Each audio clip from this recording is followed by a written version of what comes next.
You cannot exclude the customer. Understanding the customer. I've got hospitals, and in our hospitals, we're really just doing just revisiting the business model. Because the customer, the patient comes, and we just say, what are you suffering from? Okay? Oh, you've got this. And all we're doing is focusing on the disease. And focusing on, we don't know their name. If they came 3 times to the hospital in a week, they'd fill forms 3 times. Same information, name, date of birth, address, everything. You understand?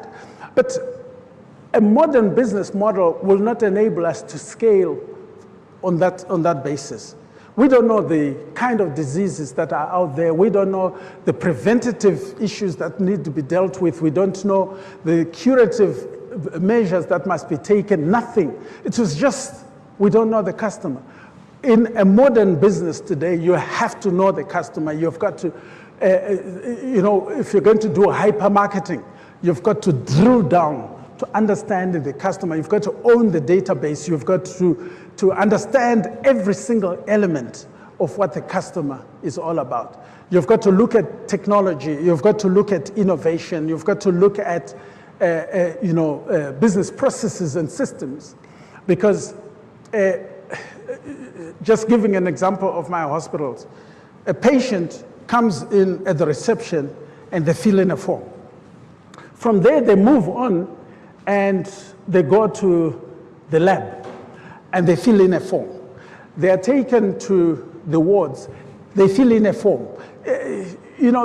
But the business process should be such that once you have been registered, every single department within the organization knows. So you've got to look at those kind of things, okay? I wish this subject was about every single area that we have failed since technology came in. I think I'll write a book on that. Because I used to have an ambulance service, one of the biggest ambulance services in our region, road and air ambulance. And our business model was based on capitation. So medical aid companies would give us $1.30 for every single customer. It was a very profitable business, okay? And I just want to emphasize the business model. And we're so comfortable, we didn't need to do anything beyond that. Then Zimbabwe was hit by a tsunami. There was hyperinflation where, even today, I've got $100 trillion note, okay? $100 trillion note. Hyperinflation like you have never seen before. Where if you were going into a restaurant, you walk in and it's a certain price. By this time you start eating, it's a different price. If you order Coke, now when you order the second Coke, the price has changed. If you're at a gas station, every single car that is pouring fuel is paying a different price, a higher price. You guys have never seen that, okay? So, no. I know you've gone through things, but you have not gone through that thing. So I'm just saying, we've had to look at business. That business collapsed.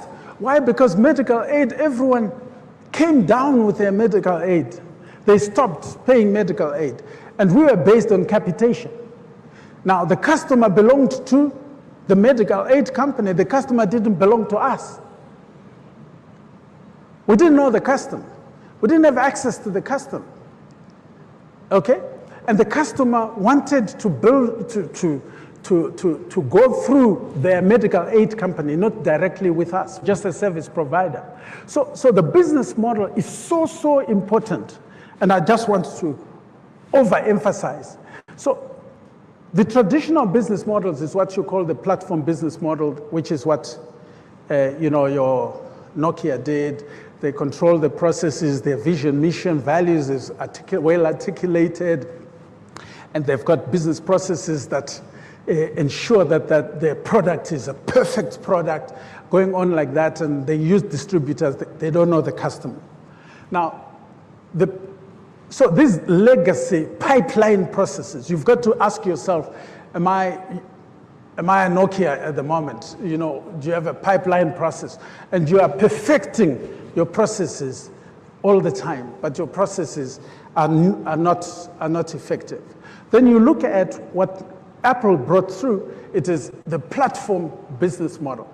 And with the platform business model, you've got the platform iOS, and then Apple came through and said, oh, by the way, there's iTunes. By the way, there's the App Store. By the way, there's the Apple Watch. By the way, there is, you know, so they started adding all these things. A community of services, a community of collaborations, a community of, you know, where they make money not from charging $10, $50, where they make money from charging $1. When Apple was fighting with the music industry to say we want the albums to be broken down so that a person can buy a song instead of buying an album, no one understood what they were talking about. Their competitors did not understand what they were talking about. When they introduced the iPod, no one could tell what they were talking about, but they were increasing capacity in the iPod, they were increasing battery life in the iPod, they were doing all sorts of things until they introduced the iPhone. Now you start connecting the dots. Oh, so iPhone, music, App Store, this and that. Do you see the point? So the business model became so revolutionary for their competitors to turn around and start looking at it. It became very, very difficult. And so I just want to say here that when we are looking at our business models, and that's the only message that I want you to come up with, I mean to take away. If we are building a business, how do you structure your business model? Is your business model such that you can build on it, you can scale, and the scaling really starts with the foundational plan itself. It starts with the foundational plan itself. So within the Econet group, we started off with Zimbabwe, and we realized that the skills that we're getting in Zimbabwe were enough to take us to Botswana. So I went to set up our Botswana network. And even then, you know, the kind of thing that we were doing is we were introducing the same things, replicating them all over. Can your business model be replicated? Awesome. So business model, business model, business model. Thank you very much.